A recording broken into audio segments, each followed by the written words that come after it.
Hello, we are Geeks Assembled. There's Susan, I'm late, and this week we're travelling back to 1964 to discuss a movie, part of a franchise, British movie of comedy films, of, shall we say, British humour, what a lot of people don't understand in other countries. But it's one of the most successful comedy franchises in the world.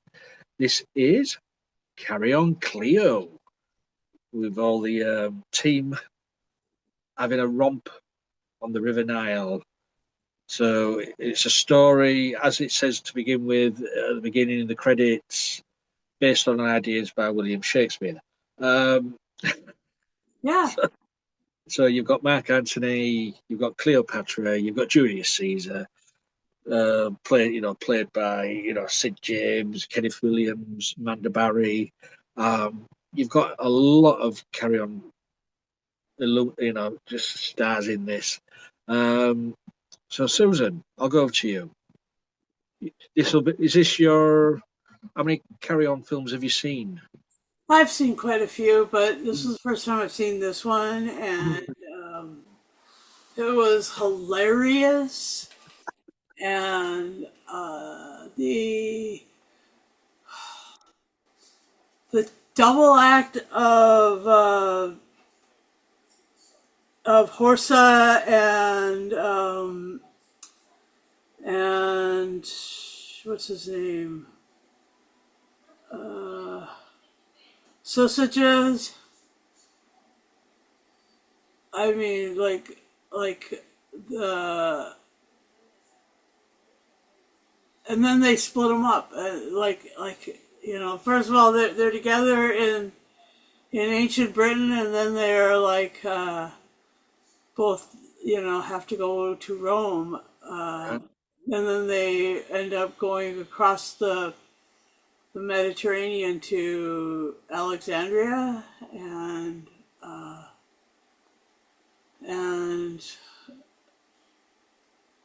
they don't really talk about Ptolemy once they get there, so that's hilarious. So that really is actually why it seems to be like really inspired by Shakespeare, because Shakespeare doesn't have Ptolemy in it once they get to Egypt. So that's fun. That's the that's where the inspiration comes from. They can just drop that character. Anyway, let's see.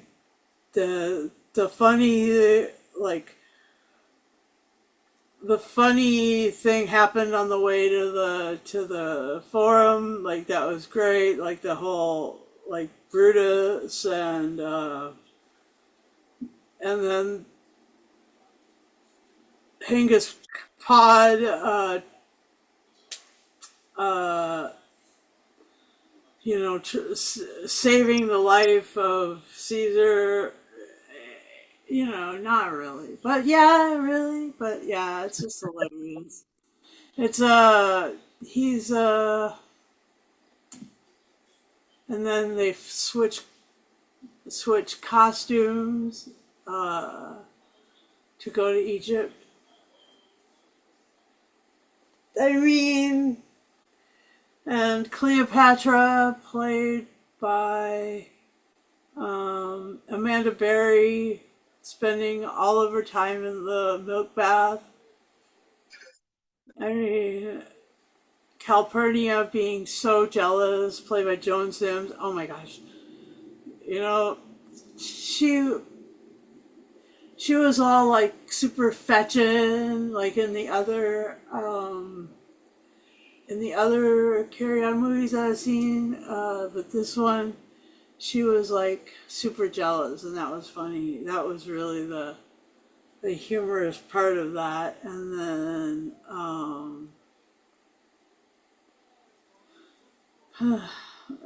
and Todd's wife was really worried that he wouldn't come back, but then when he did, like she was all like, uh, you know, he was Pops, drinking.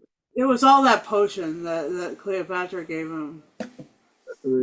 That made me laugh though. Pod's wife's name is Senna.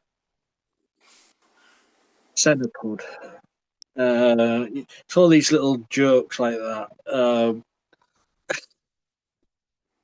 And he's say you've got Sid James as Marc Antony, you know, playing him. I mean, he was never a good looking actor, was Sid James, but he always used to get the leading man roles. You know, and in every most of the Carry On films, he got the woman. Uh huh. Um, and it's Kenneth Williams as Julius Caesar, the campest Julius Caesar I've ever known. Oh yeah, Um, that was beautiful. That was really hilarious. it's, yeah, but you had the campest that, and you also had Charles Hawtrey as Seneca, as the father-in-law. Yeah, Another, another. I mean, both Kenneth Williams and Charles Hawtrey were both gay in real life. and these two portrayals of Seneca and Caesar were flaming. Yeah. It was just so camp. But Jim Dale as Horser, I think he's one of the only remaining few of the Carry On stars which are still alive. Oh, I didn't even know that any were. Oh yeah, Jim Dale, he's still alive. He's in his Okay. 80s now. Well, it could be 90s, I think. But but yeah, it's just a great take on other historical events done the Carry On way. You know, the joke. Of, oh, this country and its weather and all like that. You know, they've all got cold, and Yeah.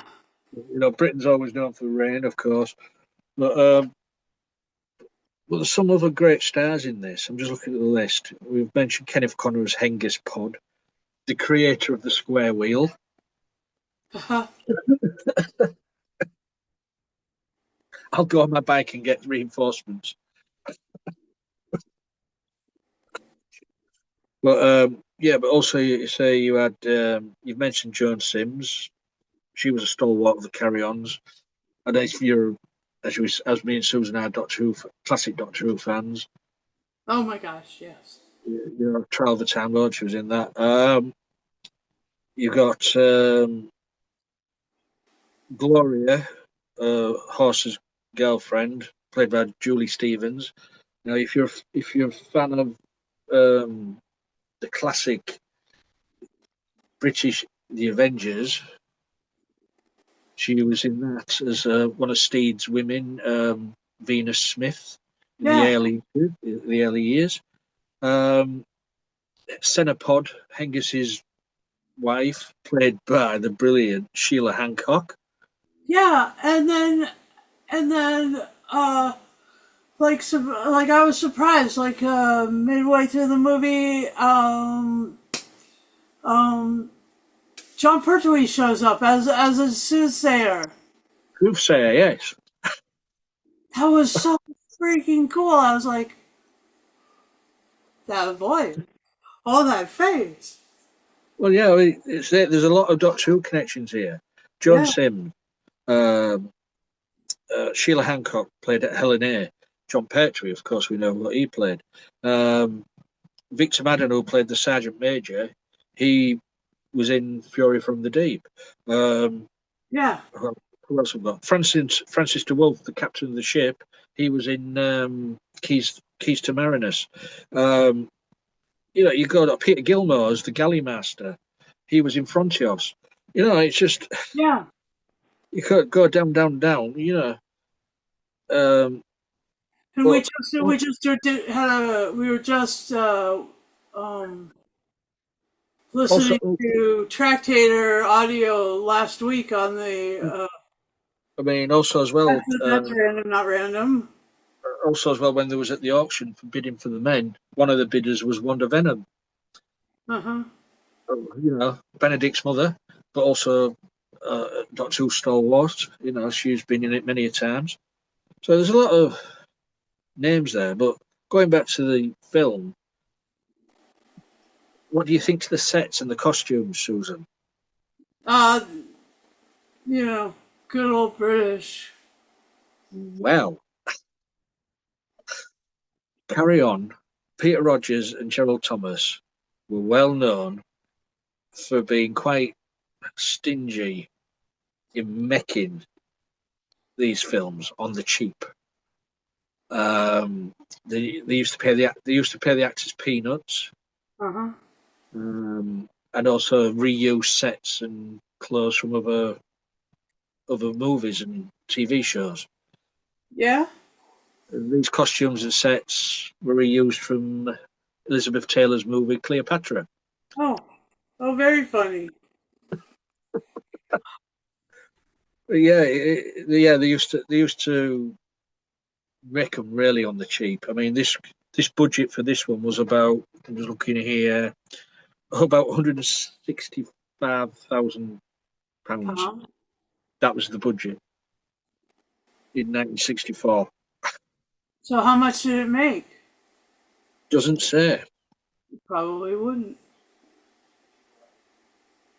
but yeah, I mean the film it was just done in Palmwood Studios as usual, Yeah. but make it all look exotic and like that.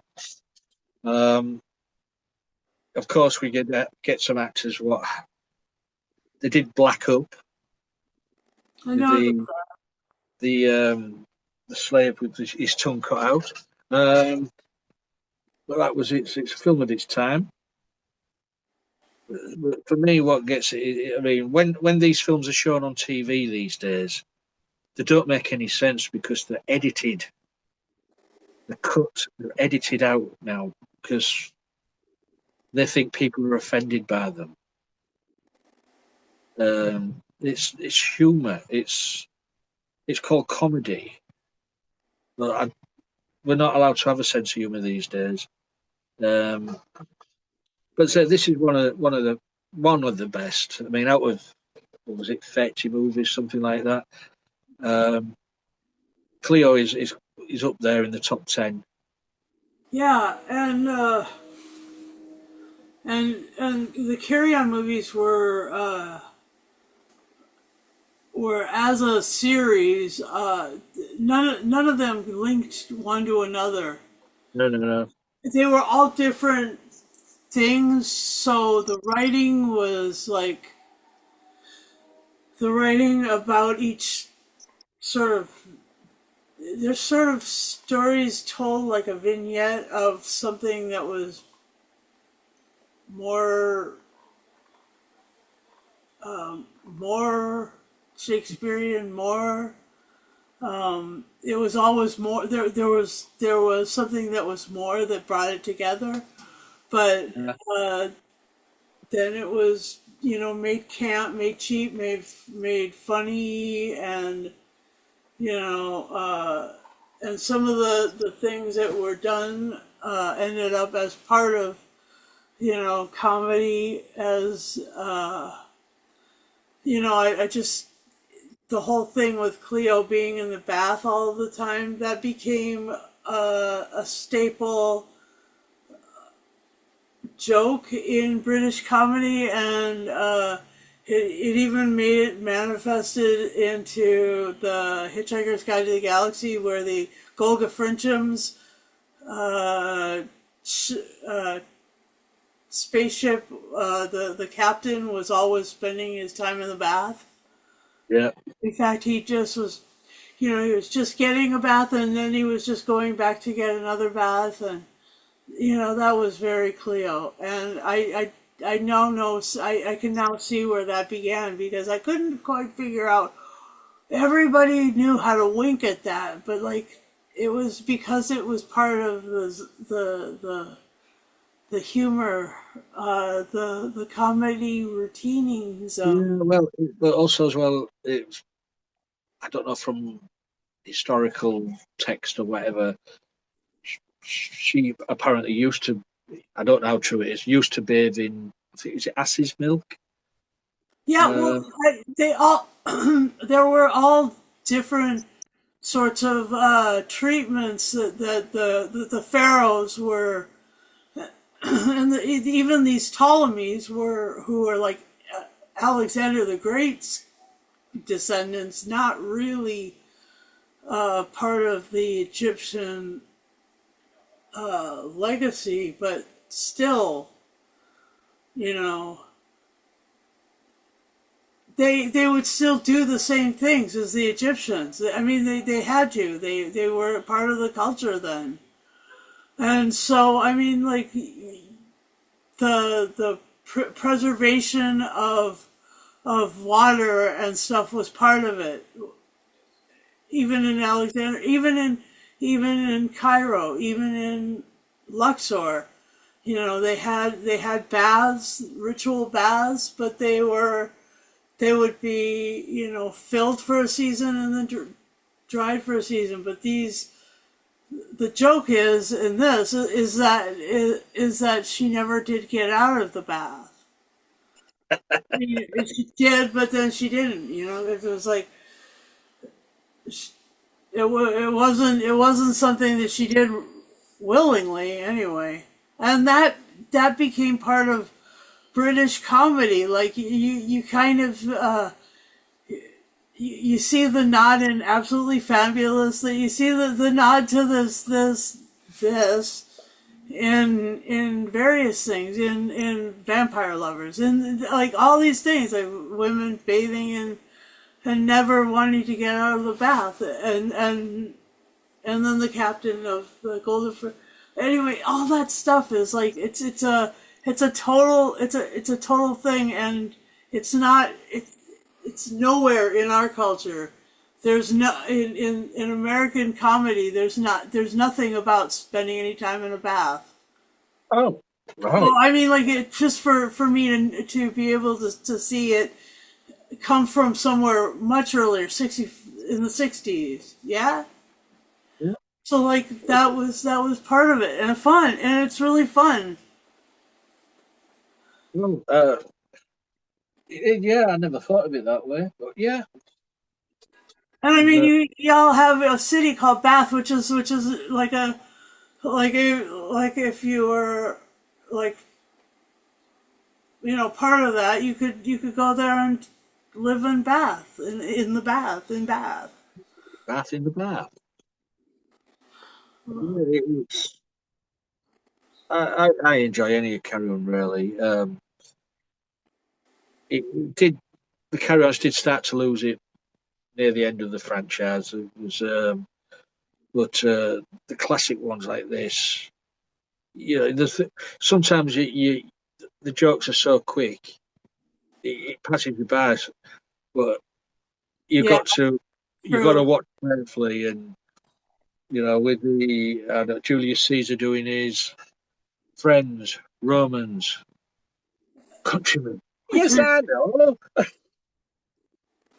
And Well, my and the his sword his protector twisting the sword into a knot, and then that was like a naughty thing, and then the joke right after well, that was hilarious. I I had to mean, go back and listen to it again. one of the other classic lines from this, which is always quoted, is the Caesar line is infamy, infamy. They've all got it infamy. For me, ah, Uh, this is yeah. British. See, because a Carry On movie is, I mean, And then the Shakespeare, beware the Ides of March, and yeah, stuff like.